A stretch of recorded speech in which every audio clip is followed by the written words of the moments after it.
Welcome back, Nadeem But channel. Subscribe to visualize the topic in spiritual depth. بسم اللہ الرحمن الرحیم۔ صوفیانہ طرز فکر رکھنے والوں کو السلام علیکم ورحمۃ اللہ وبرکاتہ۔ اللہ پاک آپ کو، آپ کی فیملی کو ہمیشہ خوش و خرم رکھے، آمین۔ آج ہم مراقبہ قلب کا احاطہ کریں گے۔ روحانیت میں مراقبہ قلب کو انتہائی اہمیت حاصل ہے۔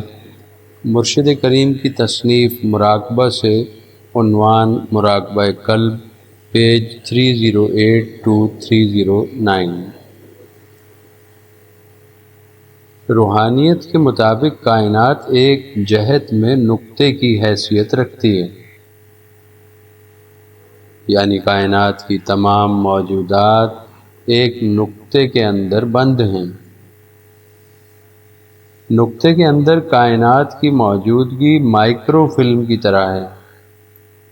مائکرو فلم میں تصاویر اور شکلیں ایک مختصر سی اسپیس میں مقید کر دی جاتی ہیں۔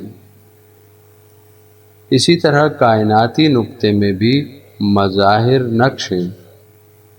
جب یہ نقطہ حرکت میں آتا ہے تو پھیل کر کائنات کا مظاہرہ کرتا ہے۔ اس کی دوسری مثال کسی درخت کے بیج کی ہے۔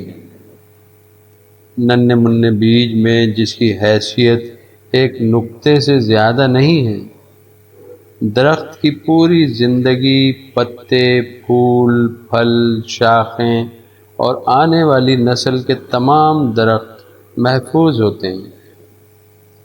یہی بیج نشو و نما یعنی حرکت پا کر درخت کی شکل اختیار کر لیتا ہے۔ روحانی علوم میں اس نقطے کو، جس میں ساری کائنات یکجا صورت میں موجود ہے، قلب، فؤاد اور نفس واحدہ کے نام سے یاد کیا جاتا ہے۔ مراقبہ قلب کے ذریعے اس نقطے کی گہرائی میں اترنے کا طریقہ یہ ہے، مرشد کریم کی ہدایات پر عمل کرتے ہوئے آنکھیں بند کر کے اپنے دل کے اندر جھانکیں اور نگاہ تصور سے یہ دیکھیں کہ دل میں ایک سیاہ نقطہ ہے۔ کچھ عرصے بعد نقطے کا تصور قائم ہو جاتا ہے۔ اس وقت ذہن کو نقطے کی گہرائی میں داخل کیا جائے۔ آہستہ آہستہ ذہن نقطے کی گہرائی میں داخل ہوتا ہے، اور جس مناسبت سے گہرائی واقع ہوتی ہے، نقطے کے اندر کی دنیا نظر آنے لگتی ہے۔ جزاک اللہ خیرا۔